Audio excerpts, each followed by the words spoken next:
welcome to God's 5 Minutes with Pastor Ed Wilson.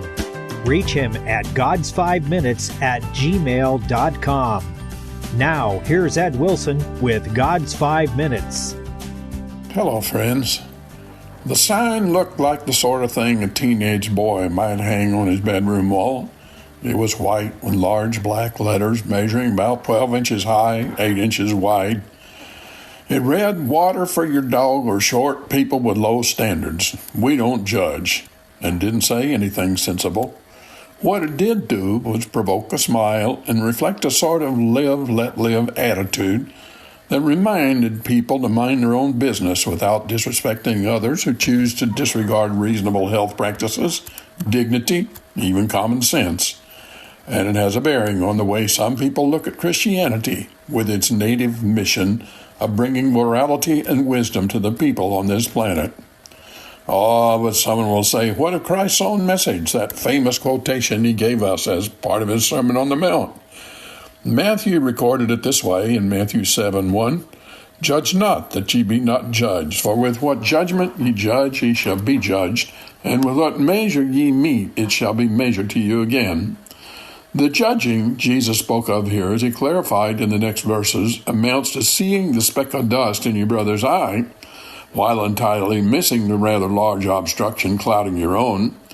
The judging Jesus condemned tends to see oneself as superior, because of it holding a high disdain for anyone who would get down on his hands and knees to slurp from the dog's dish, never mind how long it may have been since that person had had a drink or whether there was any other water source available.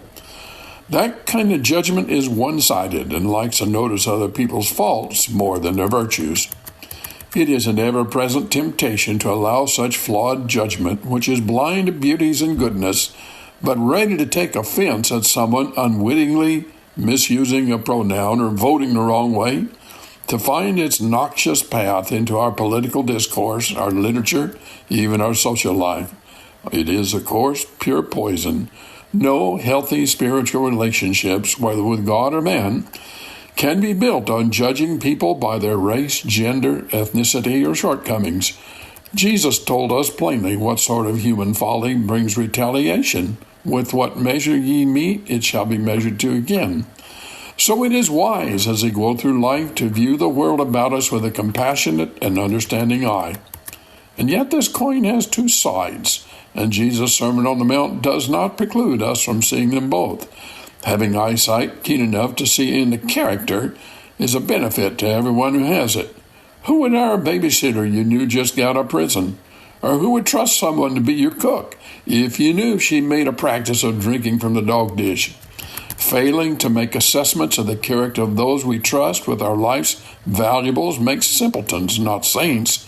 Although we are not to look down on others from some lofty peak of self-righteous indignation, we are taught by the Scriptures a standard of assessment, not only with whom to trust our earthly possessions, but also our spiritual ones. In this same Sermon on the Mount, Jesus warned us against wolves who come in sheep's clothing. His actual words were, "By their fruits ye shall know them." Spiritual fruits are the results of a person's life choices. If you're going to ask a financial planner to lay out a path to managing your money for the future, don't you think it's a good idea to have a glance at how successful he's been with his own? If he's living in a hovel, the tires on his car are bald, and he's on the public dole, do you really want to put your life savings in his hands? Or, even more important, if the spiritual advisor who is teaching you about interpersonal relationships has a home life that is a wreck, do you really want to trust her to guide yours? While we are not to make harsh assessments of the perceived shortcomings of others, may God help us where we do need to be fruit inspectors. Or put another way, while we may stop to help the drunkard in the ditch, buy him a warm meal and a warm coat, we don't want to share his bottle. Have you talked to God today? You have been listening to God's 5 Minutes with Pastor Ed Wilson. Reach him by email at godsfiveminutes@gmail.com. Tune in next time to hear more encouraging thoughts from God's Word on God's 5 Minutes with Pastor Ed Wilson.